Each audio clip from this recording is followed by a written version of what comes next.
Here I have Motorola Moto G9 Plus, and today I'm going to show you how to change system language on this device. So first of all, you have to open settings, scroll down to the bottom and then go to the system section, language and input, languages. Add a language. Here you can see the list, whole list of languages which you can set up your device. Let's choose, for example, Ukrainian.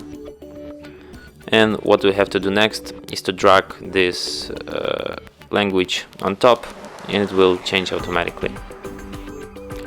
If you want to change it back to English, you have to go to the налаштування, then to the система, мова та ведення, мови, and drag English on top. And that's it.